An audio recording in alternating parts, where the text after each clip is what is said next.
দেখুন, ইলিয়াস এবং পিনাকি এরা কাউকে কোনোদিন কিছু দেয় না। এরা সোসাইটির ভোক্তা। ভোক্তা বোঝেন? মানে খালি খায়। এরা কখনো দান করে না, দেখাতে পারবে না কাউকে কিছু দিয়েছে কখনো, কখনোই না। তারা বিদেশে বসে বসে এই বাংলাদেশকে চুষে খাওয়ার একটা পরিকল্পনা নিয়েছে।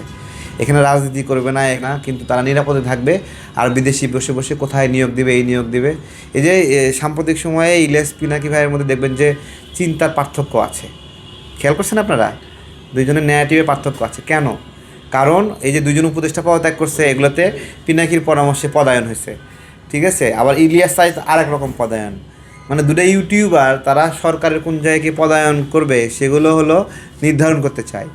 বাংলাদেশের এর চেয়ে দৈন্যদশা আর কিছু আছে? এরা তো এই অবস্থাতে চায়, মজা পায় এটা। যখন গণতান্ত্রিক বাংলাদেশ হবে তখন এগুলোর 2 পয়সা দাম দেবে না।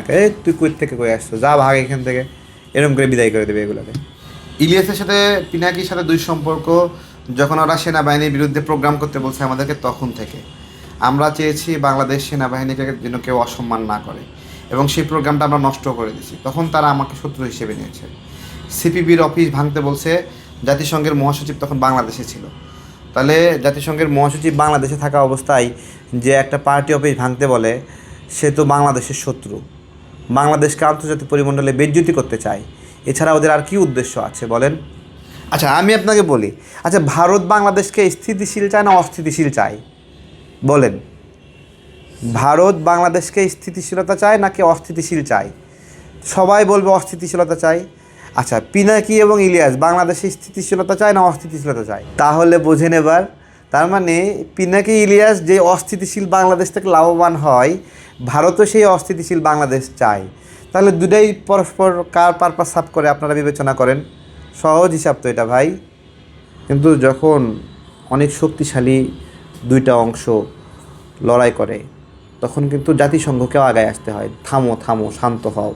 তো আওয়ামী লীগ এরকম একটা বড় এস্টাবলিশমেন্ট, যাকে দূরে তো আর থাপ্পড় দিয়ে বসায় দেওয়ার মতো আইটেম না। যারা এটা বোঝে না তারা আমার কথা বুঝবে না, ঠিক আছে? এটা একটা বড় শক্তি, যেই শক্তি সমাজে প্রাসঙ্গিক।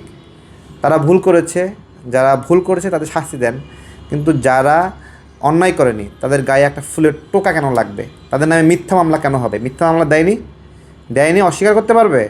মামলা বাণিজ্য করেনি? কোন দল করেনি? সব দল মিলে করেছে। তো এই যে করেছে, এটা শেষ কোথায়? এই দিনই দিন শেষ, আর কোনো দিন ভিন্ন রকম হবে না ভাই। যখন যে বিজয়ী হয় সেই হলো হলো বিচারক। বিজয়ীরাই তো বিচারক, যে পরাজিত হয় তাকে আসামি বানায়, শাস্তি দেয়। এই তো এইরকমই তো। তো সারা জীবন আপনার হলো একজন পরাজিত হিসেবে থাকবে নাকি? খেলা ঘুরবে না, গুটি উল্টাবে না। আজকে যাকে দেশপ্রেমিক বলতেছে, কালকে তাকে দালাল বলতেছে না? বিভিন্ন রকম পারসেপশন আছে না? এগুলো যখন ভারসাম্যের কথা বলি, আমরা মিডিয়েশনের কথা বলি, তখন মানুষ এগুলো বোঝে না। ভাবে যে গায়ের জোরে সব চিপ্পা ধরে বাঁধতে রাখবে। এত সোজা? হ্যাঁ, এত সোজা বলেন? আমরা কি বলছি? আমরা বলছি একটা নিরাপদ বাংলাদেশ। আমরা বলছি হাদির জীবন নিরাপদ। আমরা বলছি আমার জীবন, সবার জীবন নিরাপদ। এখানে কোনো এই যে দেখেন গায়েব হয়ে থাকে, অপরাধীরা গায়েব, এর চেয়ে আতঙ্কের কিছু আছে চলাফেরা? তাহলে বোঝেন এখানে অকারেন্স করা কত সহজ। তা এই যদি অবস্থা হয়, তাহলে আমরা কি, আমাদের কি সেই সামাজিক শান্তি দরকার আছে না? যে সামাজিক শান্তির মধ্যে সবাই চুক্তিবদ্ধ হবে যে আমরা একে অপরের ক্ষতি করব না। এটা আপনি অপরাধীর বিচার করেন না ভাই, বিচার তো করছেন, আরও করবেন, সমস্যা নাই। কিন্তু পুরা এনভায়রনমেন্টে যেই শক্তিকে আপনি কখনোই স্থায়ীভাবে দমন করতে পারবেন না, অহেতুক তাদের সঙ্গে একটা নির্বাচনে জেতার জন্য, ভোটে জেতার জন্য একটা দ্বন্দ্ব লাগায় রাখবেন। তো আপনি লাগায় রাখেন না, একটা ঘরের মধ্যে ঢুকে মারামারি করেন আপনার। কিন্তু জনগণের কি এখানে? আপনার দ্বন্দ্বের সঙ্গে জনগণের দ্বন্দ্ব আছে? জনগণের কোনো লাভ আছে? আপনি ক্ষমতায় যাবেন না, ক্ষমতা থেকে নামবেন, জনগণের কি তাতে? তাই না? আপনার ভাগ্যের বদল হবে, জনগণের ভাগ্য বদল হবে? হবে না। জনগণ কি চায়? জনগণ চায় একটা প্রতিযোগিতামূলক পরিবেশ। সব জনগণ কি আপনার হলো অপরাধী? তাহলে যদি আওয়ামী লীগের ভোটাররা কি অপরাধী?